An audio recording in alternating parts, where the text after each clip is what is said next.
Suite à la pluie du lundi 7 octobre 2024 dans la ville de Bobo-Dioulasso, Fatimata Ouedraogo et ses 5 enfants, dont une fille d'à peine 1 an, ont évité le pire.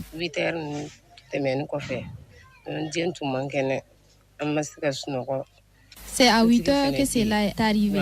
Nous n'avons pas dormi de la nuit parce que mon dernier-né est malade. Donc ce matin, je lui ai donné un comprimé et je suis rentrée pour me réendormir. C'est là que j'ai entendu un bruit sur le toit de la maison. La partie supérieure voulait s'écrouler. La partie supérieure voulait s'écrouler. J'ai pris mon enfant malade et les autres enfants qui dormaient encore. Et nous sommes sortis. Une partie de la maison est tombée derrière nous avant même que nous ne franchissions la porte d'entrée. Grâce aux voisins, Fatoumata Ouedraogo et ses 5 enfants ont pu sauver, en plus de leur vie, ce qui pouvait l'être encore avant que la maison ne s'écroule davantage.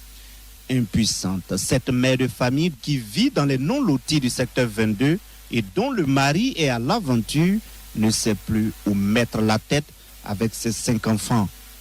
Elle en appelle au soutien des personnes de bonne volonté afin de pouvoir avoir un abri pour elle et ses enfants. Les voisins sont venus m'aider à sortir mes affaires.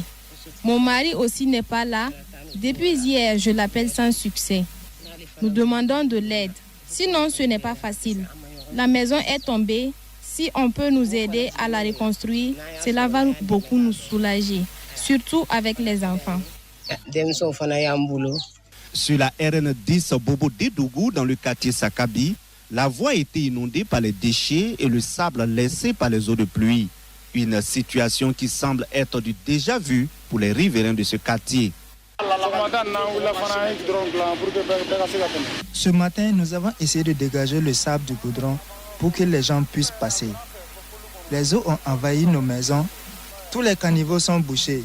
Il faut les déboucher, sinon ça nous fatigue ici. Dans cette école primaire située à quelques mètres du stade Sangoulé-Lamizana au secteur 22, la pluie a également fait des dégâts.